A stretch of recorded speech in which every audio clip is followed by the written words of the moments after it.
Vamos lá então, vamos conversar um pouquinho. A palavra mas na Bíblia, ela é muito importante. Só que você precisa diferenciar. Tem o contrário de menos é mais, mas esse mais tem um i, M-A-I-S. Deixa eu ver se eu tem essa palavra aqui, ó, mais, entendeu? E tem essa a palavra que não é a que nós estamos usando. Eu acabei de colocar na tela para vocês aí, tá? Não é o mais com i, tá bom? Nós estamos falando que o mais com i é quando você está somando, adicionando algo. Então, o que nós estamos usando é a palavra mas, sem o i. Maravilha? Na Bíblia. Então, só para a gente esclarecer do que nós estamos tratando hoje. Essa palavra ela é muito importante e a gente vai aprender na prática hoje a sua importância. Primeira coisa que eu queria que vocês entendessem: a palavra mas ela está separando duas ideias. Geralmente, quando você encontrar essa palavra mas, ela está separando duas ideias. Quem escreve um texto escreve porque quer expressar algumas ideias ou uma ideia. Mas quando a palavra mas aparece, é porque ele vai colocar uma ideia contrapondo a outra ideia. Por exemplo, eu vou colocar aqui para vocês. Eu coloquei este agasalho, mas ainda estou com frio. Então, o mas, ele está colocando duas ideias em conflito. Então, quando você perceber a palavra mas, a primeira coisa que você já tem que lembrar, poxa, existem duas ideias. Provavelmente elas estão em oposição, em conflito, tá bom? Quando você encontra a palavra mas, ela está terminando uma ideia. E depois do mas, inicia uma nova ideia. Então, se existe a palavra mas, já está indicando que existem duas ideias. Guardou isso? Agora nós vamos para a prática. Provérbios capítulo 10. Vamos lá. Verso 1. Vamos até aqui, ó. Provérbios de Salomão. O filho sábio alegra o seu pai. Maravilha? Olha aqui que tem agora. Mas. Se tem esse mas, a gente já sabe que existem duas ideias. Uma que terminou aqui nessa vírgula e a outra que vai continuar no artigo o. Então, o filho sábio alegra o seu pai. Mas o filho insensato é a tristeza da sua mãe. Então, tem dois exemplos. E quem que está fazendo a divisão dos exemplos? É a palavra mas. Ele está colocando uma em oposição à outra. O filho sábio, ele se desvia do mal. Ele se desvia das más companhias. Ele vai meditar se a decisão que ele está fazendo vai ter consequências ou não vai ter consequências. Ele vai refletir. Mas o filho que não é sábio, ele traz tristeza para a sua mãe. A palavra mas, toda vez que você encontrar ela, você precisa dar um pouco de atenção. Por que, irmão Leandro? Porque ali você vai ter a chance de meditar e refletir sobre as duas ideias. E geralmente, a Bíblia vai estar te orientando a escolher a ideia boa, a ideia correta, a ideia que vai ser bênção na sua vida, que vai ser canal de bênção. E você fugir da ideia que traz maldição. De novo, quando você tiver a palavrinha mas, você precisa prestar atenção se a palavra de Deus não está te chamando para o compromisso de você viver a verdade e não a mentira, de seguir o que é bom, bom, e não o que é mal. Vamos pegar o segundo versículo? Os tesouros da impiedade de nada aproveitam. Agora tem o mas de novo.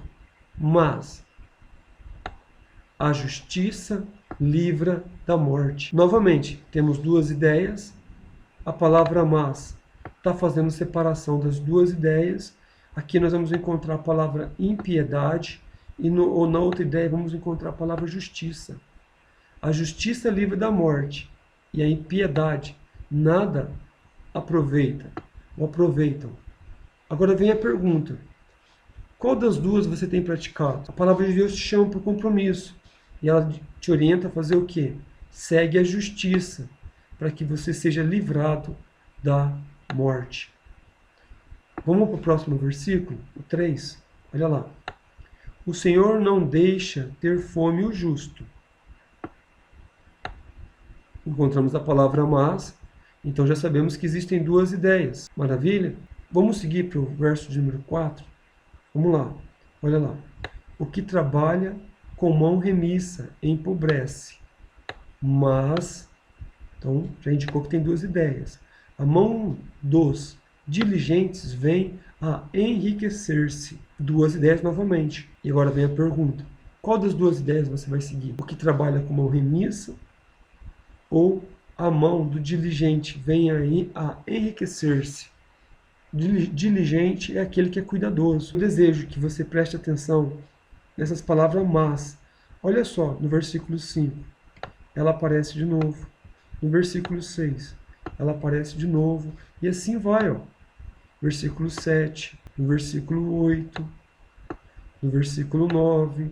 Então, ó, são todos versículos no 10, no 11, que está mostrando duas ideias.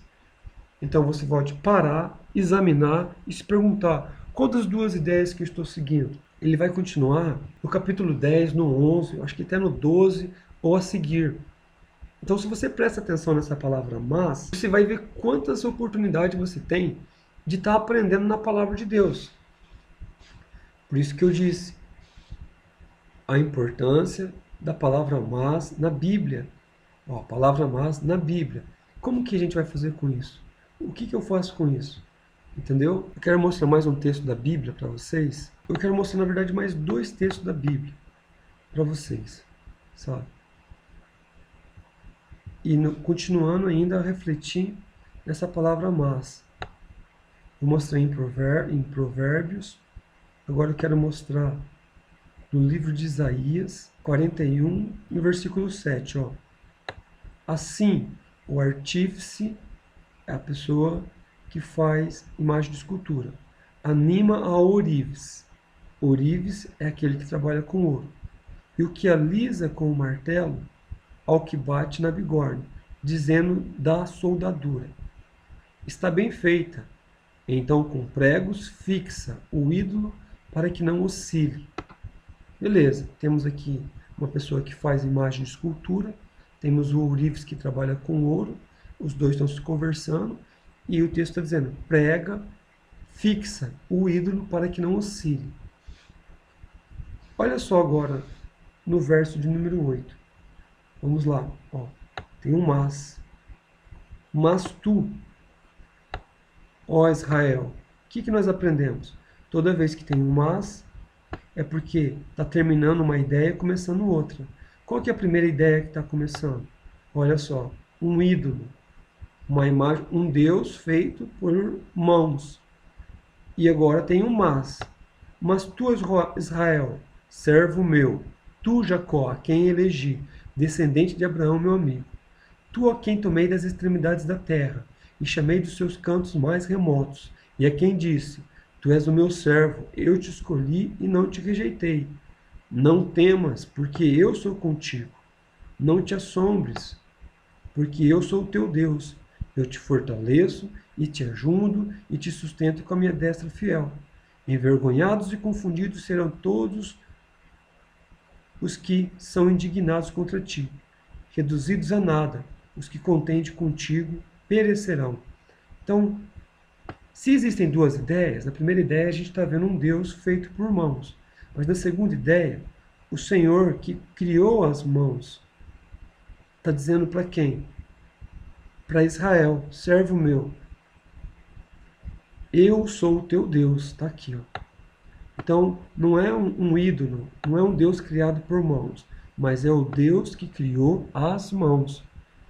Então, mais uma vez, vem a pergunta: quem você vai servir? Um Deus feito por mãos? Ou você vai escolher servir o Deus que criou as mãos? Trouxe mais um texto para você e eu queria que você prestasse atenção no quê? Olha só, presta atenção, porque agora está falando de promessas. geralmente, algumas promessas de Deus para a minha vida e para a sua vida, vai ter essa palavrinha mas. Né? Eu não lembro de outros textos aqui, mas aqui tem uma promessa. Deus falando, ó, eu te fortaleço, te ajudo com a minha destra fiel. Mas teve um mas. Então não sirva ao Deus feito por mãos. Sirva ao Deus que criou as mãos, que criou todas as coisas.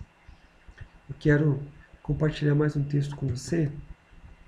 Aguarda aqui um pouquinho. Vou procurar aqui. Deixa eu pegar aqui. E nós já vamos encerrar, tá bom? Então, fique tranquilo. Agora nós vamos... Atos dos Apóstolos, capítulo 1, o verso de número 6. Vamos lá. Está escrito assim, ó. Então, os que estavam reunidos lhe perguntaram: Senhor, será este o tempo em que restaures o reino a Israel? Fizeram uma pergunta para Jesus. Vamos ver o que Jesus responde? Respondeu-lhes: Não vos compete conhecer tempos ou épocas que o Pai reservou pela sua exclusiva autoridade. Agora tem um mas aqui, ó. Mas. Se eu tenho esse mas, o que eu entendo? Que está terminando uma ideia e que vai começar outra ideia. Então eu preciso entender a primeira ideia.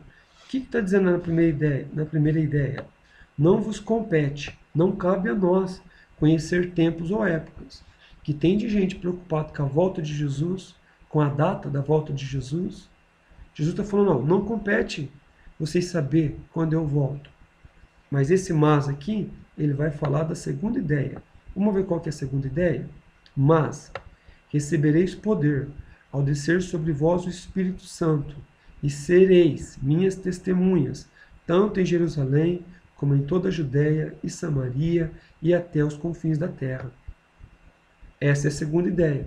Então, o que Jesus está dizendo? Não vos compete saber tempos ou época, mas o que compete a vocês? Receber poder. Receber poder de quem? Do Espírito Santo. Para quê? Para ser testemunhas de Jesus, tanto em Jerusalém, como em toda a Judéia, até o confim da terra.